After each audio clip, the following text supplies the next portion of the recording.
The vast emptiness of space stretched endlessly before the stellar seeker as it glided through the star-speckled void. Captain Day One stood on the bridge, his weathered hands clasped behind his back as he gazed through the massive viewport.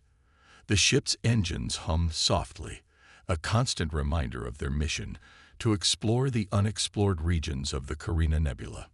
The peaceful silence of the bridge was broken by an excited gasp from Science Officer Jai Yun.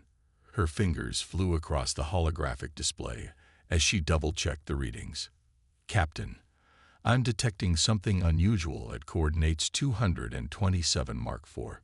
Day One turned, his interest piqued by the urgency in her voice. "What kind of reading, Officer Jai Yun?" It's a ship, sir. A massive one." Jai Yun's eyes widened as she processed more data. "But the design, it's unlike anything in our database." "Wait." She paused, her expression changing to one of disbelief. "Sir, it's human in origin." Lieutenant Han, who had been monitoring communications, snorted in derision. "Human? Those dirt dwellers who barely made it past their own solar system." "Steady, Lieutenant," Dai One warned, though he shared some of Han's skepticism. The humans were known throughout the galaxy as a species that had shown promise, but never quite achieved the greatness expected of them. Their ships were considered primitive by Coalition standards, relying on outdated fusion drives and basic shield technology. As the stellar seeker drew closer, the mysterious vessel came into view. It was enormous, easily twice the size of their own ship. Its hull was dark and weathered, bearing the scars of countless micrometeorite impacts. What appeared to be weapon mounts dotted its surface, though they looked ancient and inactive. "Look at those primitive weapon mounts," Han remarked with a smirk, gesturing at the seemingly obsolete defense systems. "Hard to believe humans ever thought this could protect them. Those things wouldn't even scratch modern shields." Jai Yun's console beeped as she completed her initial scans. "Captain, according to these readings, this ship is at least 3 centuries old. The power signatures are minimal, suggesting it's been adrift for a very long time." Day One stroked his chin thoughtfully. The discovery of an ancient human warship could prove valuable, even if only for historical research. He opened a channel to Coalition Command, quickly composing his report. The response came within minutes. The Coalition Council was intrigued by the discovery and authorized immediate salvage operations. They saw it as an opportunity to study early human space warfare technology, perhaps even to understand why humans had fallen so far behind in the galactic arms race. As the salvage preparation began, Dai One couldn't shake an uneasy feeling. The ship's design was primitive, yes, but something about it seemed purposeful. The weapon mounts that Han had mocked appeared too well placed for a civilization that supposedly knew little about space combat. The engineering team reported ready, and Day One gave the order to begin boarding operations. As he watched the boarding shuttles approach the ancient vessel, he noticed something odd. Despite its age, the hull showed no signs of structural weakness. In fact, the more he studied it, the more he realized that what they had initially taken for battle damage might be something else entirely. "Jai Yun," he called out suddenly, "run a detailed analysis of that hull composition." Before she could respond, several warning lights flashed across her console. "Sir, energy readings are spiking from within the vessel." "Impossible," Han exclaimed. "That thing's been dead for centuries." But as they watched in growing alarm, lines of soft blue light began to trace their way across the ancient ship's hull, like veins carrying life back into a sleeping giant. The weapon mounts that had seemed so primitive were shifting, panels sliding away to reveal something that made Dai One's blood run cold. What they had dismissed as a relic was awakening, and Day One suddenly realized they might have made a terrible mistake in judging this ship by its appearance. As he opened his mouth to order a retreat, a powerful energy signature unlike anything he'd ever seen before bloomed within the human vessel. The hunt had actually fallen into the hunter's trap. Engineering specialist Yu Jin adjusted her environment suit's settings as she led her 5-person salvage team through the airless corridors of the ancient human warship. Their boots made soft metallic clicks against the floor. The sound carried through the structure despite the vacuum. The powerful lights mounted on their helmets cut through the darkness, revealing walls that seemed remarkably well preserved for their age. "This is nothing like the blueprints we have of other human vessels," muttered Quan, her assistant engineer, over the team's comm channel. "The layout is completely different. More efficient." Yu Jin nodded in agreement. She had studied human ship design extensively during her academy years, and this vessel broke every rule she knew. The corridors curved in ways that suggested an advanced understanding of space combat dynamics, with reinforced sections precisely where they would be most needed during battle maneuvers. As they approached what their scans indicated was the command center, Yu Jin pulled out her plasma cutter. The tool was the latest Coalition technology, capable of slicing through even the toughest known alloys. She positioned it carefully against what appeared to be standard metal plating beside a sealed doorway. "Beginning cut sequence," she announced, activating the plasma stream. The blue-white beam struck the surface and barely left a mark. Yu Jin frowned and adjusted the power settings to maximum. The plating remained nearly untouched. "That's impossible," she whispered, checking her equipment. "This metal, it's not even heating up properly." Before anyone could respond, a faint vibration ran through the deck beneath their feet. Soft blue lights began to pulse along the corridors, starting distant and growing closer, like a wave of awakening systems approaching their position. "Everyone stay calm," Yu Jin ordered, though her own heart was racing. The supposedly dead ship was coming alive around them. A gentle hum filled the air, growing stronger with each passing second. The team watched in stunned silence as dormant panels in the walls began to glow, revealing themselves to be sophisticated holographic interfaces. The displays showed information in both human writing and what appeared to be an advanced mathematical language none of them recognized. "These systems," Quan's voice was filled with awe. "They're centuries ahead of anything we have. The resolution, the processing speed. This can't be human technology." Min Ji, their data specialist, stepped closer to one of the displays. "The interface is adaptive. It's actually reconfiguring itself based on our presence. I've never seen AI this sophisticated." The ship's awakening accelerated.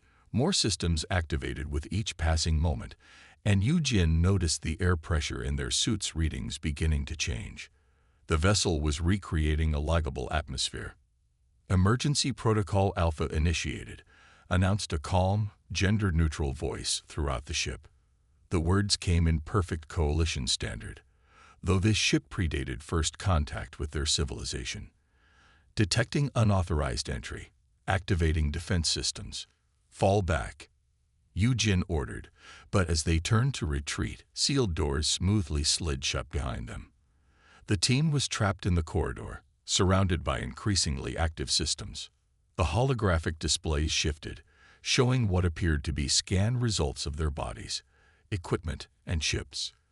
The AI was analyzing them, and Yu Jin had the uncomfortable feeling they were being dissected by an intelligence far beyond their understanding. "This isn't just a warship," Minji said, her voice trembling as she read the data streaming across the nearest display. "It's some kind of automated guardian. The humans, they left these ships as sentinels." Small ports opened in the walls, extruding what looked like defensive turrets, but unlike anything in known space combat technology. They didn't point weapons at the team. Instead, they seemed to be creating some kind of containment field. "Coalition species identified," the ship's voice announced. "Threat assessment in progress. Unauthorized salvage attempt detected. Initiating diplomatic protocols while maintaining defensive stance. Please remain still for your own safety." Yu Jin's team huddled together as the ship continued its activation sequence. What they had dismissed as a relic of a lesser civilization was revealing itself to be something far more dangerous and far more advanced than anything they had imagined. The humans hadn't created a simple warship. They had built an intelligent guardian that could sleep for centuries and still wake ready for combat. and they had just woken it up. The tension aboard the Stellar Seeker had grown unbearable during the 3 days since the ancient ship's awakening. Captain Day One had barely slept, spending most of his time monitoring the situation from the bridge. The human vessel held his salvage team in what appeared to be comfortable confinement, while maintaining an impenetrable shield that deflected all attempts at scanning or communication. A sudden alert from the sensor station broke the uneasy quiet. A massive energy signature had appeared at the edge of their detection range, followed by a ripple in spacetime that announced an incoming ship. The vessel that emerged from hyperspace was unlike anything the Coalition crew had ever seen. The ship, which identified itself as the Peacemaker, was clearly of human design, but it defied all known limitations of their technology. Its hull seemed to shift and flow like liquid metal, and it moved with an impossible grace that suggested mastery over gravity itself. "Sir," Lieutenant Han reported, his earlier mockery of human technology notably absent from his voice. "They're requesting permission to dock." Before Day One could respond, the Peacemaker had already matched their velocity perfectly, taking up position alongside the Stellar Seeker with precision that made their best pilots look clumsy by comparison. The docking procedure happened so smoothly that no one on the bridge felt even a slight tremor. When the airlock cycled, Ambassador Taeho stepped aboard, accompanied by Technical Advisor Sunme. Both wore simple but elegant clothing that seemed to adapt to their movements in subtle ways. Day One noticed immediately that neither visitor carried visible weapons or defensive devices, yet they moved with the absolute confidence of people who needed no such protection. Ambassador Taeho's smile was gentle but knowing, as if he was sharing a private joke with the universe. "Captain Day One," Taeho said, bowing slightly in greeting. "I apologize for any distress our guardian may have caused your crew. These old friends can be quite protective." Sun Mi moved to one of the observation windows, studying the ancient warship with what looked like pride. Her fingers moved in elegant patterns, and suddenly the bridge's holographic displays came alive with new information about both vessels. "I see you found one of our guardians," Taeho continued, watching the ancient warship through the observation deck. "We call them the Sleeper Fleet, vessels designed to protect human space long after their crews are gone." Captain Day One's face paled as he realized the implications.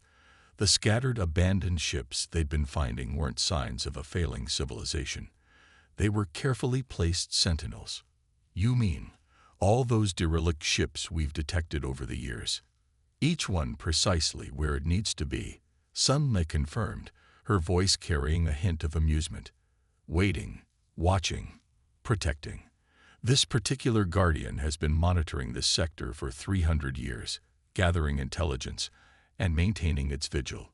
Lieutenant Han, who had approached cautiously, couldn't contain his confusion. "But human ships, they're supposed to be primitive. Basic fusion drives, minimal AI capabilities." Taeho's smile widened slightly. "Are they? Or is that simply what we allowed others to believe? You see, humanity learned long ago that appearing weak while being strong was far more advantageous than the opposite." The implications hit Day One like a physical blow. Every assessment of human technology, every dismissive report about their capabilities, every assumption about their place in the galactic hierarchy, all of it had been based on what humans had chosen to show the galaxy. "Your salvage team is quite safe," Sun Mi added, noticing Day One's concerned glance at his display. "The Guardian has provided them with comfortable quarters and has been quite interested in learning about modern Coalition technology. Though," she added with a slight smile, "it finds your attempts at advanced engineering rather quaint." Day One watched as the ancient warship's exterior shifted slightly, revealing glimpses of technology that seemed to bypass the known laws of physics. Humanity hadn't abandoned these ships. They had planted them strategically throughout the galaxy, creating an invisible network of automated defenders that had been silently watching and waiting for centuries. "Perhaps," Ambassador Taeho suggested gently, "it's time for our civilizations to know each other as we truly are, rather than as we appear to be. After all, the galaxy is becoming a more dangerous place. We might all need friends we can trust in the days to come. The implications of that statement hung in the air like a physical presence. The Coalition had always seen itself as one of the most advanced civilizations in known space. Now they were being forced to reconsider everything they thought they knew about the galaxy's balance of power, and about the seemingly primitive species that had been quietly watching them all along. The observation deck of the Stellar Seeker had been transformed into an impromptu demonstration chamber. Sun Mai stood at its center, her hands moving in graceful patterns as she interfaced with both ship systems. The Coalition officers watched in stunned silence as holographic displays materialized around them, showing layers of technology that defied their understanding. What you're seeing now is just the first level of the Guardian's defensive systems, Sun Mai explained, her fingers dancing through the air as new images formed. The vessel's hull appeared in cross-section, revealing structures that seemed to flow and shift like living tissue. Jai Yun leaned forward, her scientific curiosity overwhelming her initial fear. Those patterns, they're not random, are they? Sun Mi smiled approvingly. No, they're not. The entire hull is composed of self-repairing nanomaterials. Every impact, every bit of radiation damage, every micrometeorite strike, all automatically repaired. The ship has maintained itself for centuries, growing stronger with each repair cycle. Captain Day One watched as the display showed a simulation of the hull under attack. The nanomaterials didn't just repair damage. They adapted, creating new defensive patterns based on the type of weapon used against them. The exterior was designed to look outdated, Sun Mi continued, bringing up images of the ship's deceptively primitive-looking weapon mounts. It's a common human strategy. Hide your true strength until it's needed. These aren't simple energy cannons. They're quantum phase disruptors capable of firing in 11 dimensions simultaneously. Lieutenant Han, who had been silently watching from the back, finally spoke up. That's impossible. The energy requirements alone would be impossible with conventional power sources. Sun Mi finished for him.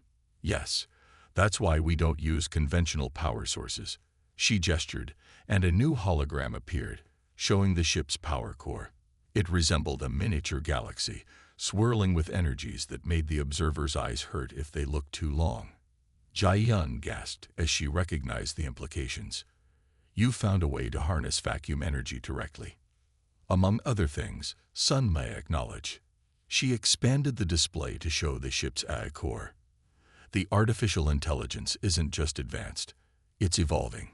Every Guardian learns from every encounter, sharing data across vast distances in ways we're still trying to fully understand. The demonstration continued as Sun Mi revealed system after system. The weapons could target hundreds of enemies simultaneously, each shot calculating the most efficient way to disable or destroy its target. The shields didn't just block attacks. They absorbed the energy and grew stronger, turning enemy weapons against them. But why reveal this now? Captain Day One asked, his voice barely above a whisper. Why show us what you're truly capable of? Sun Mi's expression grew serious. Because there are things coming that will require us to stand together. The galaxy is changing, Captain.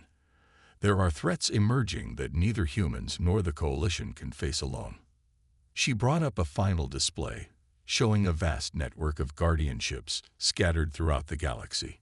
Each one was positioned at what appeared to be random until mathematical patterns began emerging, revealing a vast defensive grid that had been hiding in plain sight for centuries. We've been preparing for a very long time, Sun Mi explained. The Guardians aren't just warships. They're sentinels, watchers, and protectors.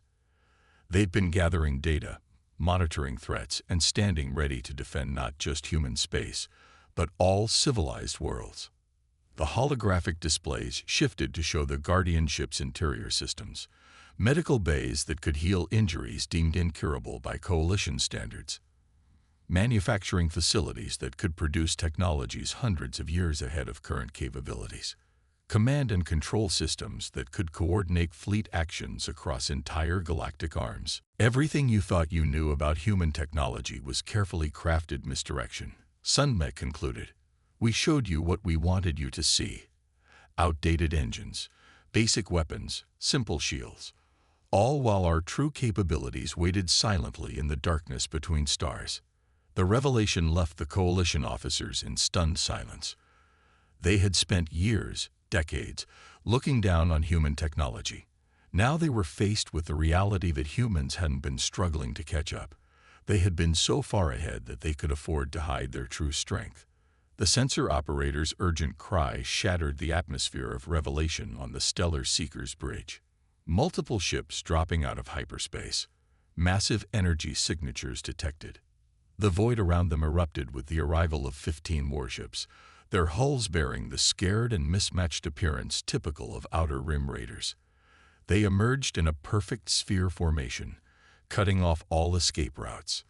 Captain Day One recognized the lead vessel instantly. The infamous Dark Harvest, commanded by Captain Min, one of the most notorious raiders in the sector.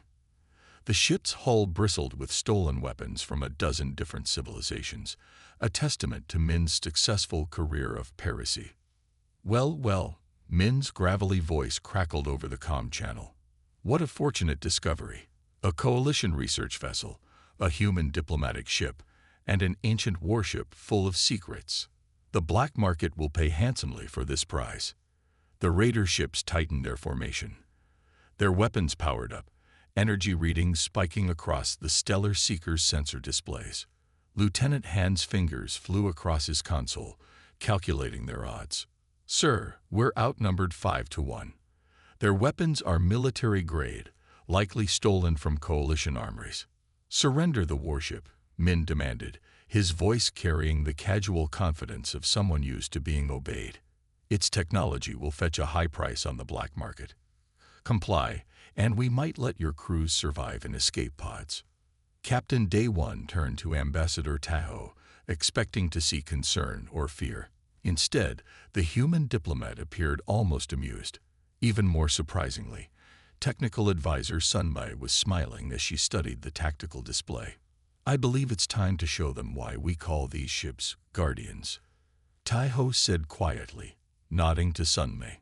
She made a simple gesture, and the ancient warship's systems began to pulse with new energy. The raiders opened fire simultaneously, their weapons converging on the seemingly vulnerable ancient vessel. Energy beams and plasma torpedoes streaked through space, only to vanish into nothingness a meter from the ship's hull. Interesting, Sunmei remarked, as casual as if she were commenting on the weather. They're using Coalition pattern heavy weapons. The Guardian hasn't encountered these variants before. It's analyzing their attack patterns now. On the tactical display, the ancient warship's defense grid came alive. What had appeared to be decorative hull patterns began to shift and flow, revealing layers of defensive systems that had been invisible moments before. Attention hostile vessels, the Guardian's AI announced, its calm voice broadcasting on all frequencies. You have engaged a Class 4 human defense platform. Your weapons and shield configurations have been analyzed. Countermeasures have been calibrated. This is your only warning to withdraw. Min's laughter boomed over the comm. Empty threats from an ancient piece of junk. All ships, concentrate fire. Let's show these. His words cut off as the Guardian ship moved. Its motion defied physics, seeming to be in multiple places simultaneously. The raider's weapons fire passed through empty space where it had been moments before. Attack pattern recognized. The AI continued, still eerily calm. Initiating appropriate response protocols. The Guardian's surface rippled, and suddenly the space around the raider fleet lit up with dozens of spatial distortions. Each distortion spawned what appeared to be mirror images of the ancient warship, all moving in perfect coordination. That's impossible. Min's voice had lost its confidence.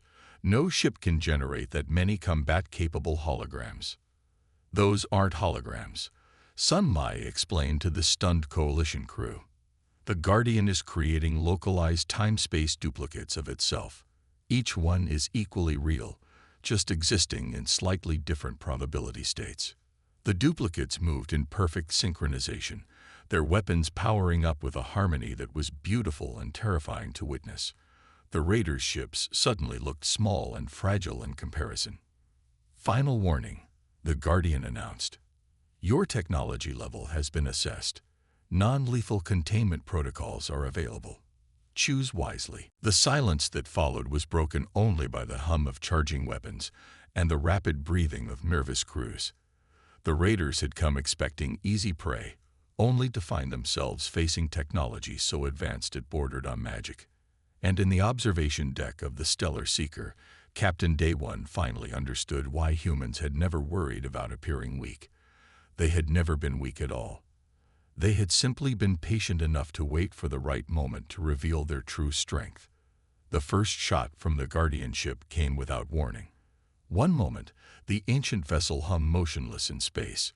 The next, a beam of pure white energy lanced out, splitting into 15 perfect streams that touched each raider ship simultaneously. No explosions followed. Instead, ripples of blue-white energy cascaded across their hulls. What did you do to our ships? Captain Min's voice shook with barely controlled panic as his crew reported multiple system failures. Quantum entanglement cascade. Sun Mai explained to the watching coalition officers. The Guardian just linked all their systems together. Now it can shut them down with a single command if necessary. The ancient warship moved with impossible grace, its massive bulk flowing through space as if it were weightless. Hidden panels across its hull slid aside, revealing weapon systems that had been perfectly concealed beneath its weathered exterior. Arrays of energy cannons emerged, each one shifting and adjusting its position with fluid precision. Captain Min's raiders opened fire with everything they had. Energy beams, plasma torpedoes, and kinetic projectiles filled the void. The Guardian ship didn't evade. Instead, its surface rippled, and every attack simply ceased to exist before making contact. Probability nullification fields, Sun Mai noted, watching the battle with professional interest. The Guardian calculates where attacks will land and adjusts local spacetime to ensure they never actually occurred. The coalition crew watched in stunned silence as the ancient vessel's AI predicted and countered every attack strategy the raiders attempted. When they tried to concentrate fire on one section, that section would phase out of normal space. When they attempted to surround it, the ship would create spatial distortions that turned their own weapons against them. Shields failing. The panic in Min's voice was clear now. How is this possible? Those weapons, they're cutting through our defenses like they don't even exist. Because to the Guardian, they don't. Ambassador Tejo explained quietly. Your shields operate on principles of energy deflection. The Guardian's weapons operate on principles your technology can't detect, let alone defend against. The battle, if it could even be called that, continued for less than 5 minutes. The Guardian ship danced through space, its movements precise and purposeful. Each action served multiple functions. A defensive maneuver would position it perfectly for its next attack, while each attack would herd the raiders into increasingly disadvantageous positions. Lieutenant Han studied his tactical display with professional amazement. The AI isn't just reacting to their attacks, it's predicting them. Every move they make was anticipated dozens of steps in advance. A final series of pulses emanated from the Guardian ship, perfectly targeted electromagnetic bursts that swept through the raider fleet. Ships went dark one by one, their weapons and engines disabled by frequencies specifically calculated to disrupt their systems without harming their crews. All hostile vessels have been neutralized, the Guardian's AI announced calmly. Crew life signs are stable, beginning containment procedures. Fields of softly glowing energy extended from the Guardian, enveloping each disabled ship. The raiders found themselves unable to escape, their vessels held motionless in space by forces they couldn't comprehend. This is impossible, Min whispered over the still-open comm channel. We have the most advanced stolen technology in the Outer Rim. How could one ancient ship Because it's not ancient, Sun Mai interrupted. Not in any way that matters. The Guardian has been learning and evolving for centuries. Every battle it observes, every technology it encounters, becomes part of its combat database. It didn't just beat you. It used your own tactics to defeat you in the most efficient way possible. The Guardian ship began methodically collecting the disabled raider vessels, drawing them in with invisible forces while maintaining perfect containment. Its efficiency was almost artistic, each movement calculated to expend minimum energy for maximum effect. Captain Day One watched the proceedings with a mixture of awe and humility. His own ship, considered one of the most advanced in the Coalition fleet, suddenly seemed primitive in comparison. The Guardian hadn't just won a battle. It had rendered the very concept of traditional space combat obsolete. In the end, 15 of the most feared raider ships in the sector hung helpless in space, contained by technologies they couldn't understand, defeated by a vessel they had dismissed as a relic. And the Guardian ship simply continued its work, as efficient and implacable as the passage of time itself. The days following the battle brought unprecedented changes to the relationship between humanity and the Galactic Coalition. Emergency meetings were called, reports were drafted and redrafted, and diplomats from both civilizations worked tirelessly to reshape centuries of assumptions. Captain Day One found himself at the center of these historic changes. The Stellar Seeker's observation deck, where they had witnessed the Guardian ship's incredible display of power, had been transformed into a ceremonial chamber. Representatives from 12 coalition worlds gathered there, their faces showing a mixture of awe and concern as they reviewed the battle footage for the 100th time. The implications are staggering. The coalition's chief strategist remarked, watching the Guardian ship effortlessly disable the raider fleet. Not just the technology itself, but the fact that humans have maintained this network of advanced vessels in secret for centuries. Ambassador Taiho stood calmly at the center of the gathering, his presence somehow both reassuring and slightly intimidating.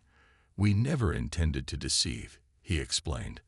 "We simply understood that true strength lies in wisdom, not in displays of power." The Guardians were placed to protect, not to dominate. The signing ceremony itself was surprisingly simple. Captain Day One and Ambassador Taiho met at a small table, with Sun Mai and Jai Yun as witnesses. The document before them established new protocols for joint space protection, sharing of defensive technologies, and mutual aid agreements. "We've learned an important lesson," Day One admitted as he raised his pen to sign. "Age doesn't determine value, and appearances can be deceiving. Humanity wasn't falling behind. You were simply waiting for the right moment to reveal your true capabilities." The Guardian ship hung visible through the observation windows, its presence a constant reminder of how much they had misunderstood. Its surface still bore the weathered appearance that had led them to dismiss it, but now they could see the subtle patterns of its advanced technologies flowing beneath that deceptive exterior. Jai Yun spent hours documenting everything she had learned, though she knew her final report would only scratch the surface of human technological achievement. "Sometimes the most powerful guardians are the ones that wait quietly until they're needed," she wrote in her conclusion. "While we counted our achievements and displayed our advances, humanity built something far more impressive. A network of patient protectors, evolving and learning, ready to defend not just their own species, but all who might need help." The captured raiders were transferred to Coalition custody, their ships impounded for study. Captain Min and his crew seemed almost relieved to be arrested, their encounter with the Guardian ship having shattered their confidence in their understanding of the galaxy's power structure. Sun Mai worked with Coalition engineers, helping them understand the basics of human technology that they were now cleared to know. "Think of it as learning a new language," she explained to frustrated technicians. "You've been speaking the language of brute force. Now it's time to learn the language of efficiency." The Guardian ship itself prepared to resume its vigil. Its eye had cataloged and analyzed every aspect of the recent encounters, adding new patterns and strategies to its vast database. But before it returned to its designated patrol route, it did something unexpected. A small probe detached from the Guardian, approaching the stellar seeker. Inside was a gift, a basic tutorial on human technological principles, carefully crafted to help coalition scientists begin understanding the true nature of space, time, and energy. "Consider this a beginning," Ambassador Tahoe said as the probe was examined. "There's so much more to learn, so many ways we can grow stronger together." The Guardian ships were never meant to stand alone. They were meant to be part of a larger network of cooperation and mutual protection. As the days passed and the initial shock wore off, a new sense of possibility spread through coalition space. The knowledge that such advanced technology existed, that humanity had achieved such mastery while maintaining such restraint, changed everything. Questions about what else might be possible, what other secrets the universe might hold, began to drive new waves of research and exploration. The Guardian ship finally departed, resuming its ancient vigil among the stars. But it was no longer seen as a relic or a curiosity. Now it was recognized for what it truly was, a testament to human foresight and wisdom, a protector that had waited centuries for the right moment to reveal its true nature. And in the silence of space, other Guardian ships continued their patient watch, ready to defend, ready to protect, ready to show that sometimes the greatest power lies not in what you display, but in what you choose to keep hidden until it's truly needed. "Colony control reporting in," Mireille announced, breaking the silence. "All Raxa ground forces have been neutralized. The colony is secure." The crystalline fragments of the Raxa fleet drifted through space like a glittering cloud of stardust. In their final moments, as their mighty ships crumbled under the combined resonance attack, the aliens transmitted one last message. The communication didn't carry threats or curses, but something unexpected: respect. "You have proven yourselves worthy." The translated message read, "We underestimated humanity's ability to adapt and overcome. Remember this day, for others will come." The battle-scarred Prometheus hung in orbit above Kepler 186 f, its experimental systems pushed far beyond their design limits. Inside the ship, damage control teams worked tirelessly to stabilize the quantum core and prevent a catastrophic overload.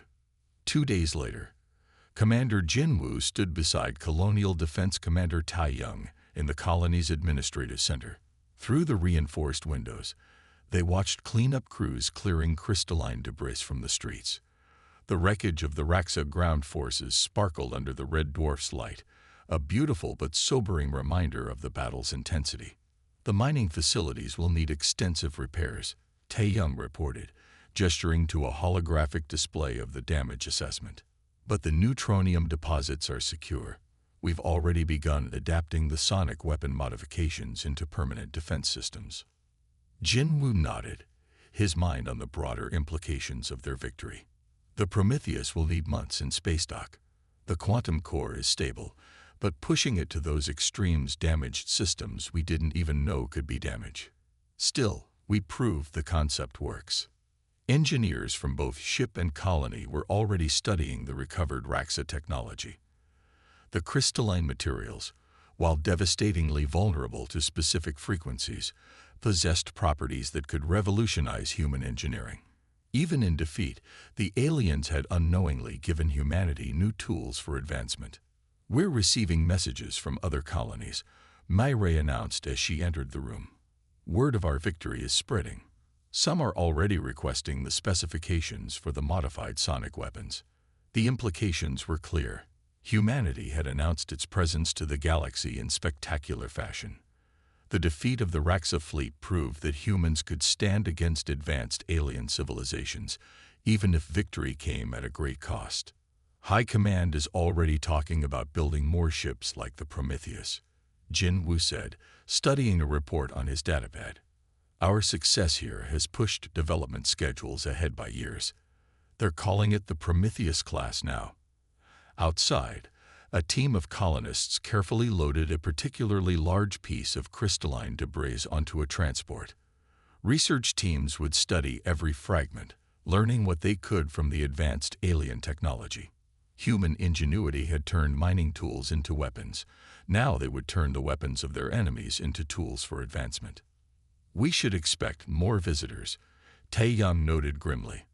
The Raksa won't be the last aliens to come looking for our resources.